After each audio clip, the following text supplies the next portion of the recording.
오늘부터 우리가 예레미야의 말씀을 나누게 되었습니다. 우리가 작년에 딱 1년 전에 예레미야의 말씀을 1장부터 25장까지 나눴습니다. 아마 내용이 기억나실지는 모르겠지만 조금 그 이야기들을 조금 이렇게 줄거리를 이야기하자면은 예레미야 1장을 보면 하나님께서 예레미야를 선지자로 부르십니다. 그때 예레미야가 하나님, 저는 아이라 말을 할 수 없어서 못합니다 라고 이야기를 해요. 그러니까 하나님이 너를 아이라 말하지 마라. 네가 어디로 가든지 내가 너에게 명령하든지 누구에게 보내든지 내 말을 너가 해야 된다라는 사명을 주시게 되죠. 그리고 나서 예레미야가 이제 하나님의 그런 말씀을 전하는 선지자의 활동을 하게 됩니다. 그리고 예레미야 7장을 보게 되면은 예레미야가 성전 문 앞에 서서 하나님의 심판의 메시지를 전하죠. 왜 성전 문이었을까요? 절기 때가 되면 사람들이 성전을 많이 오기 때문에 사람들이 많이 오는 그때에 이제 하나님의 메시지를 전한 겁니다. 그가 전한 메시지는 너희가 하나님의 율법을 어겼다라는 것이었어요. 율법은 무엇입니까? 십계명이죠. 십계명은 하나님에 대한 것과 사람에 대한 것이 나와 있는데 하나님께 대하여는 너희가 우상을 섬겼고 사람에 대하여서는 너희가 가난한 자들과 사회적인 약자들을 돌보지 않은 그런 정의롭지 못한 그러한 죄가 있다라고 이야기하였습니다. 그리고 그들은 회개하지 않았고 하나님께 돌아오지 않았습니다. 율법이라는 것은 무엇입니까? 그들이 왜 율법을 얻었죠? 모세가 시내산에서 하나님과 약속을 맺게 됩니다. 이스라엘을 대표해서 약속을 맺게 되고 그리고 하나님이 그들에게 주신 것이 율법이었죠. 너희가 나의 백성이 되기 위해서는 내가 너희에게 주는 이 율법을 지켜야 된다. 그러면 너희는 나의 백성이 되고 나는 너희 하나님이 되어진다. 그래서 이스라엘 백성들은 하나님이 주신 율법, 십계명을 지키는 것. 그것은 하나님 나라의 법, 하나님 주신 법인데 하나님 나라의 백성으로서 하나님의 법을 지키는 것이 그 하나님과의 관계를 유지하는 그러한 약속이었습니다.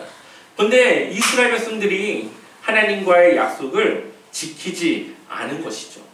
이 약속이 깨어지면 죽음으로 그 값을 대신해야 됩니다. 하지만 하나님이 그들을 늘 용서해 주시고 늘 그들에게 은혜를 베풀어 주셔서 그동안 그 약속이 깨어졌지만 하나님은 다시 그들을 새롭게 하시고 그들을 회개시키셨습니다. 그런데 이 남유다와 북이스라엘로 나눠진 그때를 보게 되면은 북이스라엘에는 다윗의 길로 간 왕이 하나도 없습니다. 남유다는 그나마 몇몇의 왕들이 있었고 그들이 하나님과 멀어질 때마다 그 왕들이 종교개혁을 일으키고 다시 하나님의 말씀으로 그 나라를 새롭게 하여서 하나님의 백성으로 다시 회복했던 일들이 반복이 되게 됩니다. 그리고 마지막 요시야 왕이 무기또 전투에서 죽고 난 이후에 이제는 바빌론이 아수르를 멸망시키고 최대 강대국으로 서면서 이스라엘, 이 유다는 이제는 회개하지 않는 결국 하나님의 심판이 결정된 그러한 상태에 있게 됩니다. 하나님이 그들의 죄를 보다 임계점이 이제 지나치게 되었고 하나님의 심판을 확정하였고 그래서 그것에 대해서 중보기도도 하지 말라고 하면서 그들에게 이야기하는 것이 나오게 됩니다. 결국은 그들이 하나님과의 약속을 깼기 때문에 하나님은 그들에게 벌을 주시는 것이죠. 그래서 그들이 바벨론의 포로로 잡혀가게 됩니다. 그래서 예레미야 24장을 보게 되면은 무화과 나무 환상이 나와요. 우리 한번 예레미야 24장 2절 말씀을 한번 읽어보겠습니다. 같이 읽어보겠습니다. 한 광주리에는 처음 익은 백한 극히 좋은 무화과가 있고 한 광주리에는 나빠서 먹을 수 없는 극히 나쁜 무화과가 있더라. 아멘. 어떤 게 더 좋아 보입니까? 좋은 무화과가 더 좋아 보이죠. 그러면 포로로 잡혀간 사람들이 있고 지금 아직 포로로 잡혀가지 않고 남겨진 사람들이 있는데 어떤 사람들이 좋은 무화과의 그런 열매를 보여주는 걸까요? 일반적으로는 포로 포로로 잡혀가지 않는 것이 좋은 무화과의 열매라고 생각하겠지만 오히려 포로로 잡혀간 사람들이 하나님께서 보여주신 좋은 무화과라고 이야기를 합니다. 우리 한번 24장 5절 말씀 같이 읽어볼까요? 함께 읽어보겠습니다. 이스라엘의 하나님 여호와께서 이와 같이 말씀하시니라. 내가 이곳에서 옮겨 갈대아인의 땅에 이르게 한 유다 포로를 이 좋은 무화과 같이 잘 돌볼 것이라. 아멘. 이때 당시 국제 정세는 바벨론과 밑에 있는 이집트 간의 힘 대결이 이루어지는 때였습니다. 근데 그 사이에 이스라엘이 있기 때문에 늘 바벨론에 치이고 이집트에 치이는, 늘 전투는 이 이스라엘이 있는 그 중앙에서 벌어지게 되는 것이죠. 얼마나 위험한 상황입니까? 그러니 하나님은 그들에게 포로로 잡혀가게 하는 벌을 받게 하였지만 동시에 그때 당시 가장 강대국이었던 그 바벨론에 옮겨 안전하게 보호를 하셨다라는 것이죠.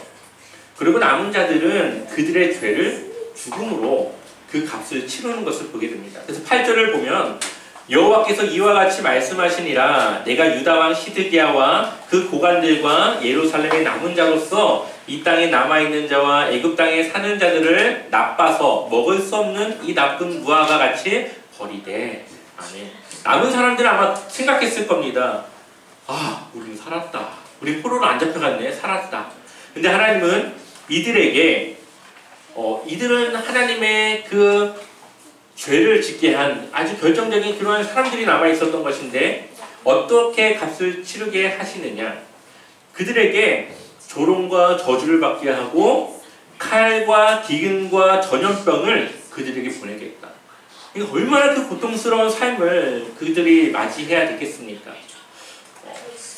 그렇지만 하나님은 이 이스라엘과의 그 관계뿐만 아니라 온 세상의 모든 인류를 위한 새로운 언약을 준비하십니다. 다음 시간에 우리가 또 이 예레미야 시간 맞을 때 이 새 언약에 대해서 함께 나누겠지만 먼저 한번 이 말씀을 같이 읽어볼까요? 예레미야 31장 33절 같이 읽어보겠습니다. 그러나 그날 후에 내가 이스라엘 집과 맺을 언약은 이러하니 곧 내가 나의 법을 그들의 속에 두며 그들의 마음에 기록하여 나는 그들의 하나님이 되고 그들은 내 백성이 될 것이라. 여호와의 말씀이니라. 아멘. 그 전에는 두 돌판에 하나님의 법이 새겨졌는데 이제는 마음에 그것을 기록하고 마음에 두시겠다라고 말씀하십니다. 그리고 예수 그리스도의 십자가 사건을 통해 그 부활을 통해 이 언약이 이루어지게 되죠. 그리고 성령님께서 우리의 마음에 오셔서 우리를 구원받는 길로 인도해 주십니다. 그래서 구원받은 성도는 그 성령님을 통해서 구원의 길을 벗어나지 않고 구원의 길로 나아갈 수 있도록 하십니다. 그것이 하나님이 우리에게 주신 새 언약입니다. 모세와의 옛 언약은 파기되었고 예수 그리스도를 통해 이루어질 새 언약을 주시는 것이죠. 하나님은 이스라엘 백성들이 언약을 깼지만 플랜 B의 그 다음 계획을 가지고 계셨습니다. 왜 그러실까요? 하나님은 사랑이기 때문이죠. 하나님은 이스라엘을 사랑하셨고 그들을 구원하기로 하셨습니다. 그래서 하나님은 그들을 포기하지 않고 끝까지 그들을 구원시키고자 그 계획을 이루시고 행하시는 것을 보게 됩니다. 그리고 그 유대인들 이스라엘 백성들을 통해서 복음이 전파되어지고 전 세계에 그 복음이 퍼져지도록 그들을 사용하시는 것이죠. 하나님은 우리에게 대한 플랜 B의 계획도 있습니다. 우리가 가다가 실수할 수 있고 잘못된 길로 갈 수 있습니다. 하나님의 마음이다 생각했지만 그것이 하나님의 뜻과 다를 수가 있습니다. 하지만 하나님은 그런 것까지도 알고 계시고 계획하고 계시고 그것을 통해 우리를 또 다른 길로 인도할 계획을 갖고 있다는 거죠. 그러니 우리는 늘 우리의 삶에 대해서 조그마한 실수와 실패에 넘어지지 말고 두려워하지 말고 그 다음 이루실 하나님의 계획을 우리는 기다리면서 그 길을 담대하게 걸어가야 하는 것입니다. 아멘. 그렇게 살아가길 축원합니다. 아멘. 오늘 이 말씀으로 다시 넘어와서 이 예레미야의 이 전체적인 흐름을 보게 되면은 1장부터 25장까지는 예레미야가 예언한 말씀에 대해 나와 있습니다. 그리고 26장부터 45장까지는 예레미야의 행적이 기록되어져 있어요. 그 행적을 통해서 하나님의 말씀이 어떻게 이루어지는가를 이야기합니다. 그래서 사건들이 좀 겹쳐지는 사건이 있습니다. 7장에 나왔던 성전문에서 선포했던 그 말씀이 26장에 또 나오는데 그 동일한 사건이 이렇게 반복되어서 나오는 것들이 있죠. 그리고 46장부터 51장까지는 열방에 대한 예언이 나옵니다. 주변 국가들에 대한 예언. 그것을 통해서 하나님은 이스라엘의 하나님이 아니라 열방의 하나님, 온 세상의 하나님이시라는 것을 알게 하시는 것이죠. 그리고 마지막 52장의 말씀은 부록, 이스라엘 백성들이 유다로 바벨론으로 포로로 잡혀간 그 상황, 그리고 그 이후에 여호야긴 왕이 포로에서 왕위를 회복하는 그 일들을 부록으로 보여주고 있습니다. 그렇다면 우리는 여기서 한 가지 질문할 수 있는 것이, 그렇다면 왜 이 유다는 하나님의 말씀을 듣지 않았을까요?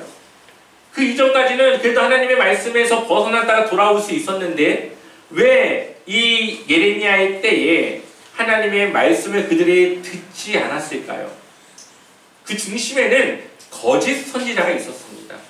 예레미야 23장 16절을 한번 읽어볼까요? 같이 읽어보겠습니다. 만군의 여호와께서 이와 같이 말씀하시되 너에게 예언하는 선지자들의 말을 듣지 말라.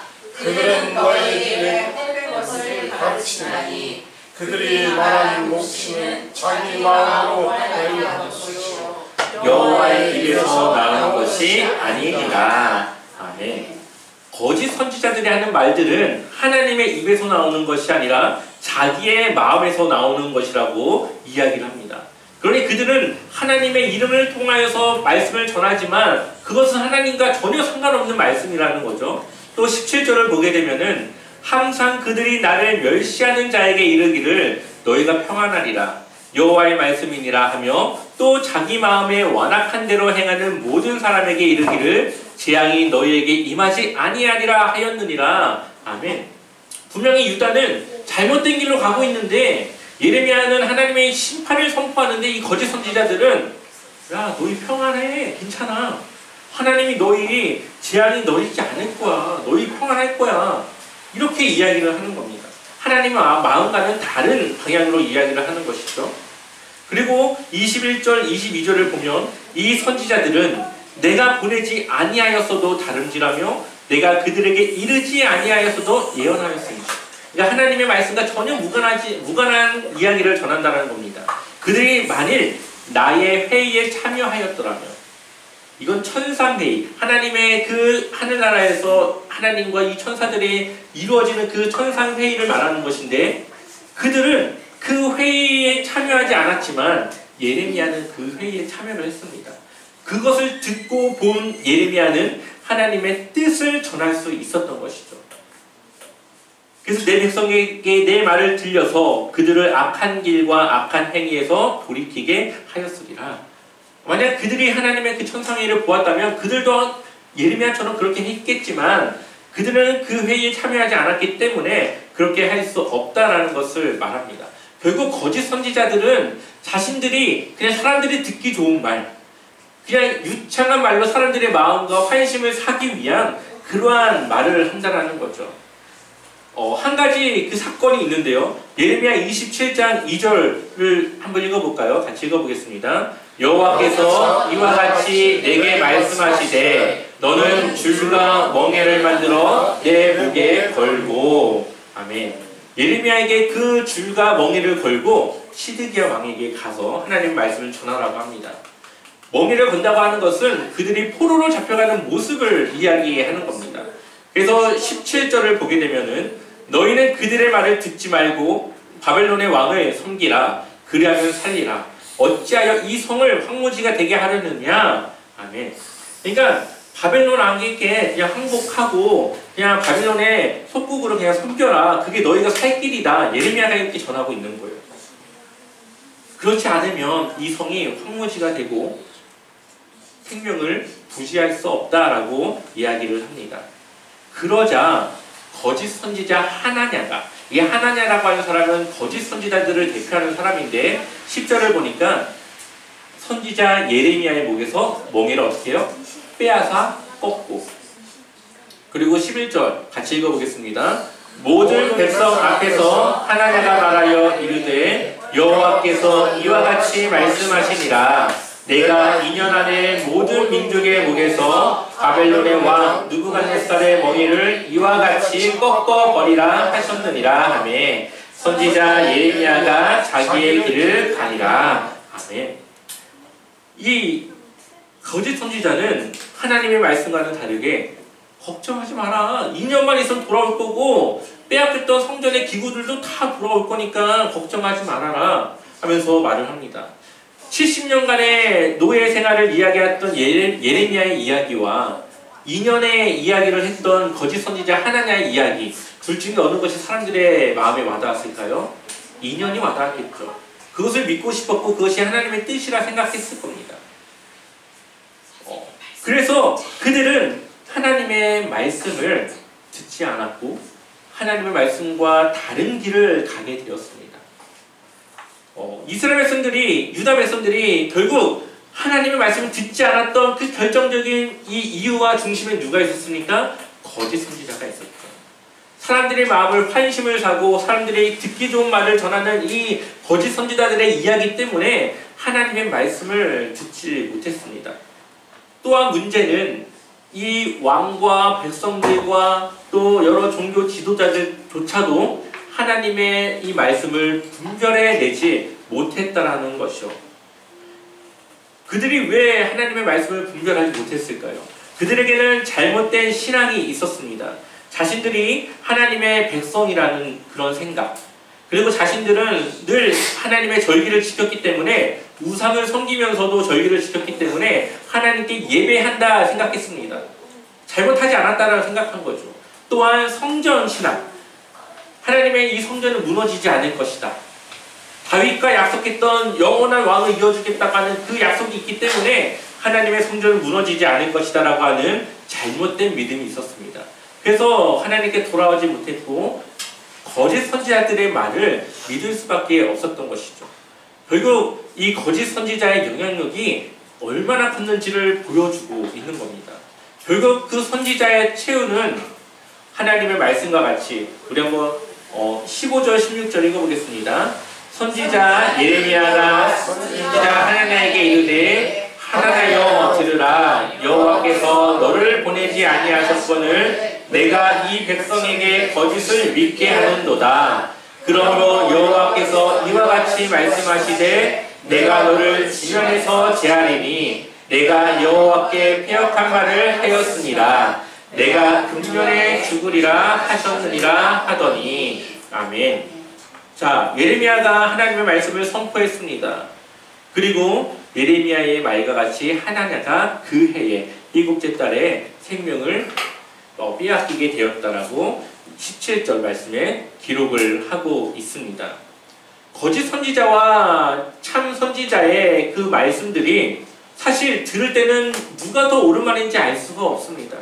하지만 시간이 지나서 그 결과를 보면 참 선지자였던 예레미야의 말은 성취가 되고 거짓 선지자였던 하나냐의 말은 성취가 되지 않습니다. 우리는 하나님의 말씀의 능력이 나타나는 그것을 통하여서 누가 참 선지자임을 알 수가 있는 것이죠. 예레미야에 나오는 하나냐라고 하는 거짓 선지자를 볼 때마다 저는 이 시대를 살아가는 많은 성도님들이 하나냐와 같은 많은 목회자들을 통해서 잘못된 신앙으로 가고 있지 않을까라고 하는 그런 막연한 걱정이 들 때가 있습니다. 요즘은 예전과 많이 달라져서 많은 목사님들이 기복신앙을 이야기하지 않는 많은 교회들이 있지만 여전히 교회에서 기복신앙을 이야기하면서 하나님을 믿어야 성공하고 하나님을 믿어야 돈을 많이 벌고 하나님을 믿어야 세상에서 성공할 수 있다라고 말씀하시는 많은 목회자들이 있습니다. 하지만 성경은 그렇게 우리에게 전하고 있지 않죠. 많은 선지자가 헐벗은 삶을 살았고 믿음의 선배들은 자신이 누리는 것보다 나누는 것에서 더 기쁨을 누렸습니다. 바울을 보면 그가 열심히 복음을 전한 결과 조롱과 협박과 갖가지 고통을 감당했던 것을 보게 됩니다. 어떤 이들은 믿음을 지키다가 자신의 생명을 빼앗겼고 어떤 이들은 믿음을 지키기 위해 평생 지하 무덤에서 그 신앙을 지켜야만 했습니다. 성경과 교회의 역사는 믿음을 지키기 위해서 우리가 우리의 것들의 많은 것을 희생해야 된다고 말합니다. 하나님이 주신 은혜가 크기 때문에 그 은혜에 우리가 보답하며 하나님을 위해 헌신하며 살아가야 된다고 말합니다. 그래서 바울은 그리스도에 남은 고난을 자신이 채우기 위해 그렇게 살아가는 것이죠. 이것이 바로 하나님의 자녀, 제자의 삶입니다. 물론 어떤 이들에게는 물질적인 축복을 줍니다. 또한 명예도 주고 권력도 줍니다. 하지만 저는 이것은 군만두와 같은 은혜라고 생각합니다. 탕수육을 시키면 군만두가 나오죠. 우리는 탕수육을 시켰지 군만두를 시킨 것이 아닙니다. 그러니 군만두가 나오건 안 나오건 그거는 나하고는 무관한 거고 누구의 마음이에요? 주인장의 마음이에요. 똑같이 우리가 예수님을 믿는 것은 구원을 받기 위해 믿는 것 아닙니까? 그것을 우리가 받으면 우리는 그걸로 된 겁니다. 그 외의 것들은 하나님께서 우리에게 주시면 우리에게 주시는 것이고 안 주시면 안 주는 겁니다.